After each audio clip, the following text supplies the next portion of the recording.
Phone करून बोलू रे. अरे दोस्ती बिल्डरचं करायचं काय? थोडा विषय तर सगळ्यांना बोलू. आणि कामत साहेब, मी तुमच्या विरोधात आहे. आता तुम्ही माझा जो अपमान केलाय ना, तुमच्यावर तुम्ही इथून जा. मला काही आवश्यकता नाही, तुम्ही जा. आणि हे पण सांगतो,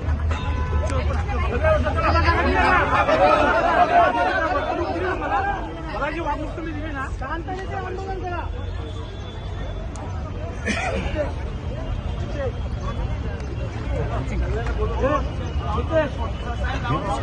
सगळ्यांना बोल. आणि आता काही कॉम्प्रोमाइज ऐका, आता काही होणार नाही. राजू वोरा येत नाही ना, तोपर्यंत मी इथून उठणार नाही. तो आजचा दिवस, उद्या दिवस, परवा दिवस सगळा पोलीस यंत्रणा एवढे वर्ष दाबला शेतकऱ्यांना. साहेब, मी तुमच्या पाया पडतो. मी एक खासदार म्हणून तरी तुम्हाला विनंती करतो, तुम्ही नाही तुम्ही नाही रिस्पेक्ट करत. तुम्ही बिल्डरचा रिस्पेक्ट करता तुम्ही. आणि ते तुमचे रिटायर्ड डीसीपी साहेब, त्यांच्या पण विरोधात तुम्ही काय करताय? हे आम्हाला दादागिरी करायला लागते. तुम्ही रिटायर्ड डीसीपी आहात म्हणजे तुम्ही आमच्यावर दादागिरी करणार? तुमच्या समक्ष त्यांच्या मदतीने शेतकऱ्यांच्या जमिनीवर डायरेक्ट भरणी झाली. आम्ही काय होतो नव्हतं ना, 3 महिने झाले ना. आता मला काय म्हणायचं, मला एक चान्स, त्याच्यानंतर तुम्ही नाही म्हणाल ते साहेब नाही. तुम्हाला विनंती करतो, ऐका तुम्ही बिल्डरच्या बाजूने नका बोलू, नको शेतकऱ्यांना अन्याय करू. 15 वर्ष केले, 15 वर्ष एक आठवडा फक्त नाही. मग तुला थांबवून एक आठवडा काम बंद झाला. काय बिल्डरचं नुकसान होणार आहे? शासनाचं काही नुकसान आहे? शासनाचं नुकसान आहे का? काम जर केलं तर म्हणजे बिनकामाचं इलिगल ऍक्टिव्हिटी नाही, त्याचं इलिगल आहेच. पण मला त्याच्यात जायचं नाही कोलात. ऐका मला त्या कोलात जायचं नाही. माझं एवढंच म्हणणं आहे, आमचं आम्हाला न्याय द्या. आम्हाला काय कोणाचं हे तुम्ही काय साहेब, मला बोलायचं नाही. मी तुम्हाला विनंती करतो, तुम्ही जा. आता मी इथं बसून राहील, बघतो मी बिल्डरला पण. हे राजू वोराचं पण हाती झाले. तो बरोबर बोलत होता. गुंड आणि पोलीस यांच्या मदतीने मी काय करतो ना, तुम्हाला काय दाखवतो बघा. दाखवेल. हे शेतकरी आहेत, गर्दी नाही. हे शेतकरी नसतील ना, त्यांना बाहेर आखडून द्या. हे थांबा जरा.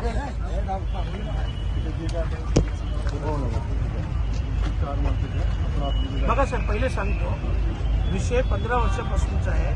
15 वर्ष शेतकऱ्यांचे पैसे नाही. शेतकऱ्यांच्या जागेवर गुंड लोक उभे करून भरणी करतात आणि शेतकऱ्या सांगतात तुमची जागा तू शोधून येते. बरोबर आहे. पोलीस स्टेशनकडूनही दखल घेतली जात नाही. एकदम स्पष्ट सांगतो, हे सगळी भरणी झाली आहे. आज तुम्ही सांगा ना, आज तुम्ही आम्हाला इथं अडवायला थांबल्या. गेल्या हप्त्यात मी आंदोलन करणार होतो, काही कारणास्तव थांबला. ठीक आहे, त्याच्यात तुम्हाला माहित आहे यांचे सगळे पाळीव गुंड शेतकऱ्यांच्या घरी जाऊन दमदाटी करत होते. तुमच्याकडे गुन्हा देखील दाखल झाला. तुम्ही काय कारवाई केली? काय कारवाई केली मला सांगा. चला, काय केली? काय गुन्हा दाखल केला? काय त्यांना अरेस्ट केली का? त्यांच्यावर काय गुन्हा दाखल झाला मला सांगा ना.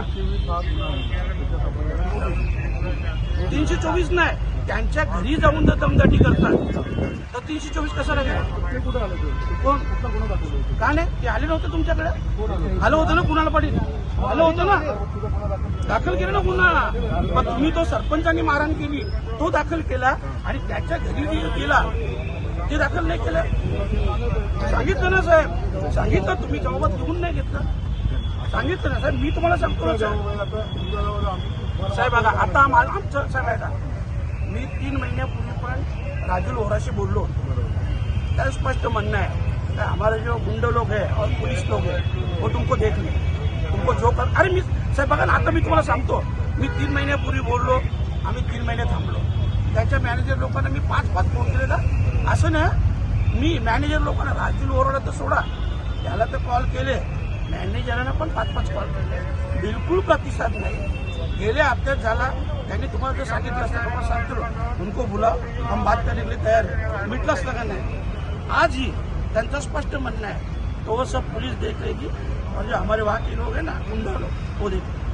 गुंडा लोकांचं हायचं येते कोण गुंडा साहेब खुले आम मी काय बोलतो मी एक मिनिट मी जे बोलतो ना साहेब जर खोटं असेल तर माझ्यावर गुन्हा दाखल करा नाही तर त्या बिल्डरवर गुन्हा दाखल करा चला दोन्ही याच्यातून एक करा काय कराल तुम्ही सांगा मी खोटं बोललो माझ्यावर गुन्हा दाखल करा मी खरंच बोलत असेल तर बिल्डरवर गुन्हा दाखल करा तयारी आहे तुमची मग चला ना करा दाखल गुन्हा तर 15 वर्षापासून ज्यांचे पैसे नाही दिले बरं तुम्ही मग काय गुन्हा दाखल करा बरं ज्यांच्या जागेत बदली केले ज्या गुंडांकडून तुम्ही काय गुन्हा दाखल कराल त्याच्यात सांगा तुम्हाला वाटतं की पहिली गोष्ट बघा साहेब आता हे काम बंद करा जोपर्यंत आम्हाला न्याय नाही मिळत आमच्या जागेवर काम बंद करा नाही तुमच्या जागेवर काम बंद करायला हे आमच्याकडे नाही परंतु तो जो मॅनेजर आहे तो आता इथे नाही तो अहमदाबाद ऐका हे 3 महिन्यापासून चाललं साहेब तुम्ही आज मला बोलता बघा तुमच्या पोलिसांची दादागिरी असेल आमच्यावर अन्यायच करायचा असेल ना मी इथं बसून राहील मी स्पष्ट सांगतो असं नाही माझं म्हणणं आहे माझं म्हणणं काय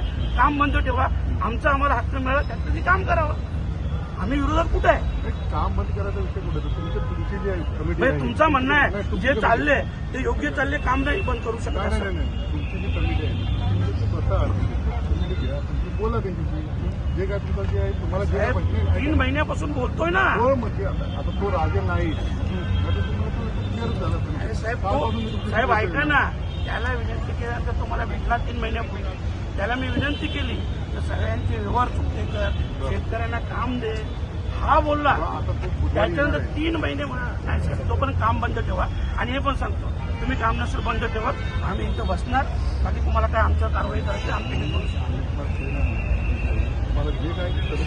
तुम्ही बघा आज त्या बिल्डरसाठी किती मोठी फौज आणली म्हणजे हे कशासाठी नाही ना आमच्यासाठी नाही हे आम्हाला ठोकण्यासाठी आणलेले आहे तर ते काही पण करा तुम्ही पण काम बंद करा काम नाही बंद केलं ना साहेब नाही काम नाही बंद केलं ना तुम्ही ऐकणार मी स्पष्ट करतो ऐका मी काम बंद का सांगतो आमचा न्याय द्या आम्हाला तुम्ही काम चालू करा आमचं काय म्हणणं आपण बोलू हे आपण पेपर आहे ते करू हे आहे तरी तर तुम्ही आता चला त्याचा मॅनेजर आहे मला मॅनेजरशी काय बोलू मी त्या मॅनेजरला मी 3 महिन्यापासून फोन करतो त्या माझ्यावर तुम्ही असते ना खासदार त्या मॅनेजरची तर आहे काढली पण मी तरी सुद्धा या दोस्ती बिल्डरच्या प्रवेशद्वारावर तुम्ही स्वतः ठिय्या आंदोलन केले बराच वेळ उन्हात बसलेले काय कशा संदर्भात हा आंदोलन होता काय सांगाल बघ गेल्या 3 तासापासून इथं जो शेतकऱ्यांचं आंदोलन चालू आहे आंदोलन एवढ्यासाठीच चालू आहे की आमचा न्याय हक्क आम्हाला द्या 15 वर्षापासून ज्या आमच्या जागे जमिनी घेतल्यात ज्यांचे काय आमचा मोबदला बाकी आहे तो आमचा आम्हाला मोबदला द्या आमच्या जागेत आम्हाला काम द्या आणि काही शेतकऱ्यांनी ज्यांना जागा विकायची नव्हती त्यांच्या जागेत जबरदस्तीने गुंड लोक उभे करून भरणी करून जागा जबरदस्तीची कब्जात घेतलेली आहे आणि उलट शेतकऱ्यांवर गुन्हा दाखल करून तुमची जागा दाखवा अशा प्रकारचं अर्वाच्य भाषेत शेतकऱ्यांना विचारलं जातं या सगळ्या गोष्टीसाठी आज हे आंदोलन आहे काय आश्वासन दिलेलं आहे किंवा काय आता काय पुढची दिशा काय असणार आहे बघा मी 3 महिन्यापूर्वी दोस्तीचे मालक राजूल ओराशी माझी मिटिंग झाली आणि ह्याच फक्त मागण्या ठेवल्या होत्या 3 वर्षात कुठल्याही प्रकारचा रिस्पॉन्स दिला नाही ठीक आहे आता सगळीकडून फोन चालू आहेत का आता आम्ही मिटिंग करतो तुमचा तुम्हाला न्याय हक्क देतो माझं म्हणणं शेतकऱ्यांचा अंत पाण्याची काय गरज आहे तुम्ही 13-14 वर्ष सतत शेतकऱ्यांना अन्याय करता दादागिरी करता गेल्या आठवड्यात आम्ही आंदोलनाचा पवित्रा घेतला होता तर गेल्या आठवड्यात याच बिल्डरांचे जे कोणी गुंड आहेत सुजित तात्या वगैरे हे प्रत्यक्ष शेतकऱ्यांच्या घरी जाऊन शेतकऱ्यांना धमकावत होते आणि पोलीस स्टेशनच्या डायरीमध्ये तो इथून तडीपार आहे पोलीस स्टेशनच्या डायरीतून तडीपार असलेला गुंड जर शेतकऱ्यांच्या घरी जातो CCTV फुटेज आहे शेतकरी गुन्हे दाखल करतात तरीसुद्धा कुठल्याही प्रकारची कारवाई होत नाही आणि अशा लोकांचं अभय बिल्डरला आहे बिल्डरला अनेक वेळा शेतकरी भेटले आम्हाला काम द्या तर बिल्डर त्यांना सांगतो का तुम्ही कपिल पाटीलच्या बंगल्यावर जा तर काम मिळेल आता कपिल पाटीलच्या बंगल्यावर जाण्याचा प्रश्नच कुठं उद्भवतो बिल्डर दोस्तीवाला आहे शेतकरी स्थानिक आहे तुम्ही का शेतकऱ्यांना काम देत नाही तर हे सगळं राजकीय गुंडगिरी बिल्डर आणि प्रशासन हे सगळे मिळून जे शेतकऱ्यांची पिळवणूक करत आहेत शेतकऱ्यांना सरळ धमकावून त्यांच्या जागा बळकावत आहेत याच्या विरोधात हे आंदोलन आहे काय या आंदोलनाची पुढची दिशा काय असेल किंवा तुम्ही हा आंदोलन स्थगित केलंय की हा आंदोलन चालू राहणार आहे? नाही, आंदोलन अजून स्थगित केलेलं नाही, परंतु त्यांच्याशी सगळ्यांशी फोनवर चर्चा चालू आहे. आमचे या जिल्ह्याचे नेते जितेंद्र आव्हाड साहेब यांनी देखील फोन केला होता. त्यांनी देखील सांगितलं आणि त्यांनी तर स्पष्ट भाषेत सांगितलं की तुम्ही एवढे दिवस मिटिंग का नाही घेतली, हे तुम्ही उत्तर द्या. त्यांनी त्यांच्या भाषेत बोललं. आता बघूया, अजून ACP साहेबांशी चर्चा बाकी आहे. परंतु एक नक्की आहे, हे आंदोलन तेव्हा स्थगित होईल जेव्हा आमच्या शेतकऱ्यांना न्याय मिळेल. जरी आज त्यांनी आम्हाला सांगितलं तर ठीक आहे सोमवारी बसतो, ठीक आहे, पण जोपर्यंत शेतकऱ्यांना न्याय मिळत नाही, काम मिळत नाही, मोबदला मिळत नाही, तोपर्यंत आमचं आंदोलन चालू राहील.